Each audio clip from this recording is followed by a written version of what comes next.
Sometimes you go back to old games and think, wow, this stands up to stuff I've seen today, like specifically. So as a little experiment, we thought we'd do some comparisons. Hi folks, it's Falcon, and today on gameranx, 8 games you won't believe are years apart. Starting off with number 8, Assassin's Creed Unity from 2014 and Forspoken from 2023. I don't think anybody's gonna deny that when Assassin's Creed Unity first came out, it had problems. It was buggy as hell on both consoles and PC, but damn if it is not a beautiful game. Even now, it's maybe one of the most beautiful games in the series. It's got amazing lighting, some extremely realistic environments. The streets of Paris are so dense with environmental details and people. Like, you rarely see crowds in a game like this. Even now, many of the landmarks are just obsessively detailed. They clearly put tons of time and effort into making these places look as true to life as possible, and it elevates the game by a lot. So compare the city to Unity to something like Forspoken, where the lighting is a lot more drab, the environmental design is significantly more basic, and the world feels like something out of an Xbox 360 game at times. The lighting in Assassin's Creed Unity is one of the game's highlights. It looks fantastic. Still, a big reason for this is developers used baked-in lighting rather than dynamic lighting, so it was all handmade and inserted into the world to look as nice as possible. Now, it's not flexible, it's not real time, but you can't argue with results. Maybe some of the lighting in Forspoken's baked in, I really don't know. But in generally, it just looks less visually interesting, even if it is real time and procedurally generated by some lighting model. It's just less dynamic. Even if it's technically more dynamic, it's less dynamic. Frankly, it's a game that looks drab despite being set in a wild fantasy world. When Assassin's Creed Unity, I don't know if you recall, is set way in the past during the French Revolution, and it's not meant to look out there at all. Now, obviously, being a game from 2014, it's not going to look better all the time. Sometimes the pop-in is really atrocious, and there are visual glitches that negatively affect the experience, but when everything comes together and it looks good, the game looks extremely good, like way better than games that came out a long time after it. At number 7's Batman Arkham Knight from 2015 versus Gotham Knights from 2022. Arkham Knight is such a high watermark in open world design. Whether you like the Batmobile or you hate it, I don't care. You can't deny how visually amazing the city of Gotham looks in this game. Explore any random alley, you will see something interesting. Not necessarily realistic. The city depicted in the game would just be hellish to navigate, let alone live in, but that's not the point. It's not that kind of game. Like, The Dark Knight Rises is really weird in terms of Batman media, in that a lot of it occurs in broad daylight in very normal-looking situations. Thankfully, that's not the aesthetic of Arkham Knight. Contrast that with Gotham Knights from 2022, a game with a much less interesting open world. I know, Gotham Knights is trying to do something different from the Arkham games. They wanted to take a more clean and optimistic approach to designing the city, but just look at any comparison shot of the city. Don't tell me that Arkham Knight doesn't look like a next-gen version of Gotham Knights, which looks like a game from the last generation. The newer game just looks so much more flat and sterile. The streets are almost always extremely wide and totally empty. The worst sin of all, there's really barely any distinguishing details to tell any road apart. In Arkham Knight, every area looks significantly different. Like, Chinatown looks completely different from the sleek downtown area. Every sign, every storefront structure has a specific purpose, and it stands out as a unique asset. In Gotham Knights, it might as well be a driving game or something. Like, they barely tried to make the open world an interesting place to explore. It just feels totally barren. It's a newer game, too, and you can definitely see that in the texture quality. Sure, there are aspects of Gotham Knight that definitely betray that it is a next-generation game beyond that of Arkham Knight, but even comparing the character models, this might be somewhat of a matter of opinion, but Arkham Knight looks better in a lot of ways. Not every single way. The advancement of technology does work in Gotham Knight's favor, but they're a lot closer than they should be in terms of graphics, considering that they're 7 years apart.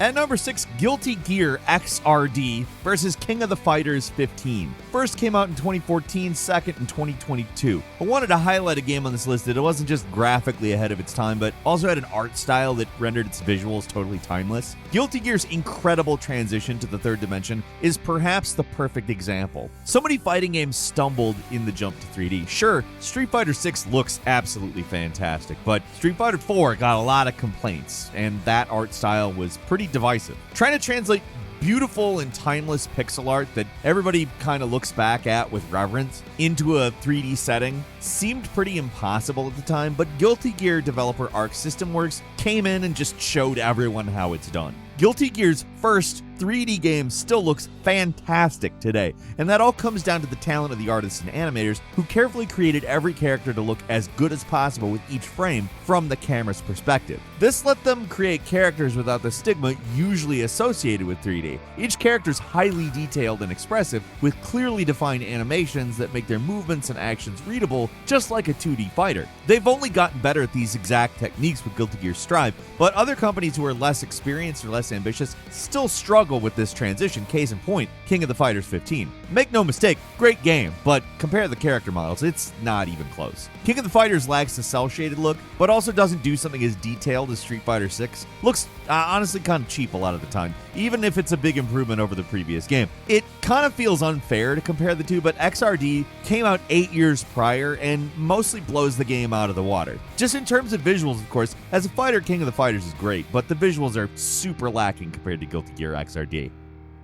And number 5 is Xenoblade Chronicles X versus Pokemon Scarlet and Violet. Xenoblade 2015, Pokemon 2022. Everybody ragged on the newest entry in the Pokemon series about the graphics, but their complaints are not unfounded. It's an ambitious game, sure, but it does not excuse how ugly this game is. The environments often look like something out of a PlayStation 2 game at times. They're just that flat and lifeless. The inconsistent frame rate really doesn't do it any favors either. There's people who defended the game by saying, hey, it's a Switch title, so of course it's gonna look and run like crap, but that's not true. Like, look at the Zelda games. They're much bigger, much more ambitious, utilize physics while giving you pretty good graphics at a much more consistent frame rate. Hell, go back 7 years and you'll find a Nintendo console game that's fully open world but looks better and runs better than the newest Pokemon, Xenoblade Chronicles X. It's nearly the perfect point of comparison because they're both Nintendo exclusives on the relatively weaker hardware from their respective eras, but Xenoblade looks so much better that it's almost shocking. Like, just compare how lush and detailed the world in Xenoblade, a frickin' Wii U game, looks compared to Pokemon. Like, the difference is completely wild. The textures in Pokemon are more flat, the environment's more basic, it's empty, it's lifeless, your character model doesn't have a lot going on. In contrast, Xenoblade Chronicles X holds up really well, even compared to better looking Switch games like Tears of the Kingdom or even Xenoblade 3. It doesn't always look better than those games. The character faces in Xenoblade don't look great. They got that kind of PlayStation 2 era anime stink to them. Not sure how to transition this style to 3D. Environmental design and pure visual fidelity. This game that came out 7 years before Pokemon on weaker hardware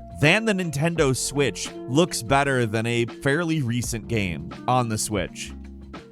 And number 4 is Dishonored 2 from 2016 versus Redfall 2023. Wowee, is this one relevant? There's a lot that's kind of shocking about Redfall. First, it's not a great game, which is wild coming from Arcane, who has a pedigree for incredible, though underperforming sales-wise games. For this list, I'm just focusing on the graphics, but believe me, that's far from the only thing wrong with Redfall. On its own, the visuals are disappointingly dull, but if you compare it to previous Arcane games, it's kind of shocking how much uglier the game is. For me, Dishonored 2 is Arcane at the top of their game. It's this shockingly beautiful game set in one of the most visually interesting environments ever created. The city of Karnaca is just a revelation, and everything about it is so finely detailed and unique. It pulls the same trick as Unity, using a lot of baked-in lighting to maximize the visuals, and it often ends up looking like a painting come to life. The quality of Dishonored 2 really comes down to its art department, where they just went nuts with details to make the world feel lived in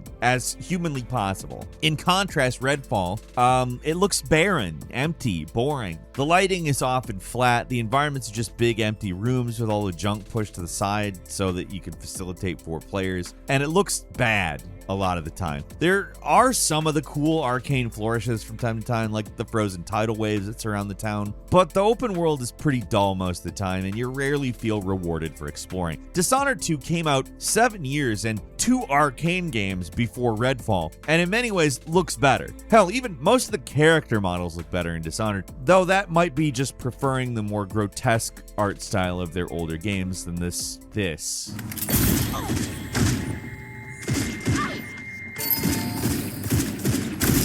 And number 3 is Sonic Unleashed versus Sonic Frontiers. Unleashed coming out in 2008, Frontiers in 2022. Unleashed is still just the high watermark for the series in terms of visuals. It may not mean a lot, but compare any random daytime level in Unleashed to even Frontiers, and it's honestly kind of shocking. Here's the thing. Frontiers is, I think, quite a bit better of a game than Unleashed is most of the time, but it's just not good looking. In fact, it can be pretty ugly. There's way too much pop in. The open world setting, which could have been amazing, is kind of just a bunch of flat hills that contrast pretty hard with the random floating crap all over the place. It's much worse looking on the Switch than it is on PC and PS5, for instance, but it could look better on those platforms too, obviously. Sonic Unleashed looks pretty great half the time. Okay, all right, a third of the time. If you count total playtime, the daytime stages while you play as Sonic, they look absolutely amazing, and the sense of speed has yet to be topped. Yeah, the nighttime stages where you play as the Werehog, way less interesting, but those daytime levels are amazing.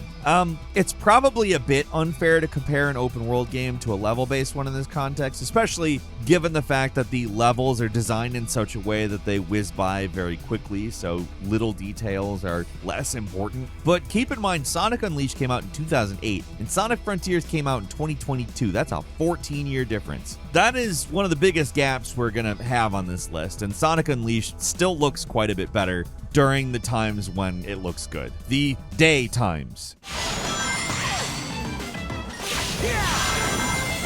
And number 2 is Silent Hill 3 from 2003 versus Silent Hill Downpour from 2012. For this entry, wanted to go back to something a bit older. A game that definitely isn't going to fool anyone that it's next gen, but it was far ahead of the pack when it came out. Silent Hill 3 on a technical level was a marvel of a PlayStation 2 game. The character models, the lighting, the world design, it all remains some of the best in the series. Like, look at the character models alone. They look much more detailed than anything else from that generation. And honestly, even compared to the Xbox 360 PS3 generation, they hold up. It took years for games to catch up what they were doing in this game, and most of that just comes down to the talented art design. Like, compare the visuals in Silent Hill 3 to a game that came out almost a decade later, Silent Hill Downpour. Should have been no contest, but Downpour's visuals are just flat and lifeless in comparison. The character models just aren't as good or expressive, the lighting's not as stark, the art direction is just so much worse from top to bottom. Downpour isn't a terrible game by any stretch. In fact, a lot of fans prefer it over the previous Western-developed game Homecoming, but it doesn't compare to Silent Hill 3. The environments themselves obviously have a lot more polygons in Downpour. They're overall more detailed and just way less interesting.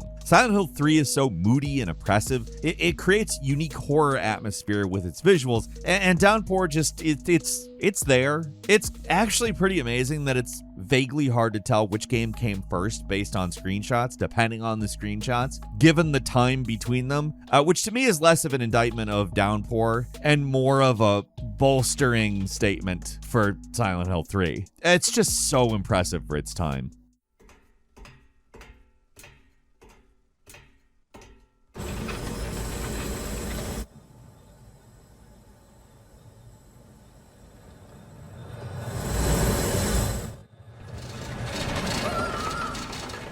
And finally at number 1 is Middle-earth: Shadow of Mordor from 2014 versus Lord of the Rings Gollum from 2023. Last, probably least, of course, Lord of the Rings Gollum is kind of everybody's punching bag, and it was especially so during the couple of weeks after it came out. And it was for good reason, especially in this case. Like, it's an ugly, dull, and otherwise just plain miserable game that doesn't do any justice to Lord of the Rings. For hardcore quote-unquote ring heads, they might say the same thing about 2014 Shadow of Mordor, but at least the game was actually good. One of the easiest ways to make 2023's Lord of the Rings Gollum look bad is just directly to compare it to this game. There's almost a decade between these games. Like, look at Gollum and Shadow of Mordor compared to Gollum.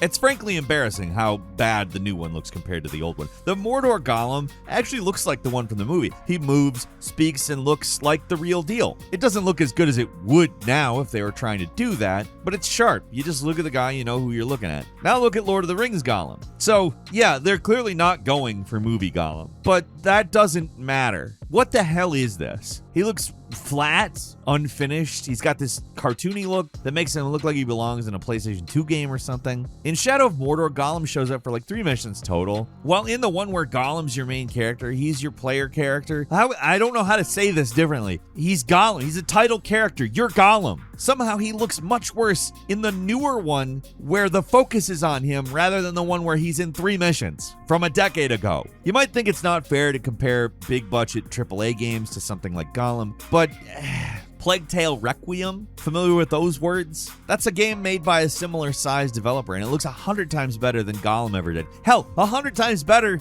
than Shadow of Mordor.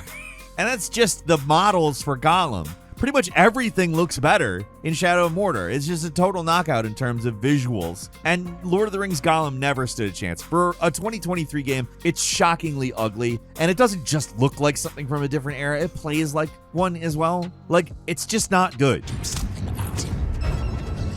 Only one more, only one.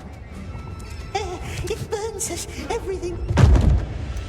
And that's all for today. Leave us a comment. Let us know what you think. If you like this video, click like. If you're not subscribed, now's a great time to do so. We upload brand new videos every day of the week. Best way to see them first is, of course, a subscription, so click subscribe. Don't forget to enable notifications. And as always, we thank you very much for watching this video. I'm Falcon. You can follow me on Twitter, Falcon the Hero. We'll see you next time right here on gameranx.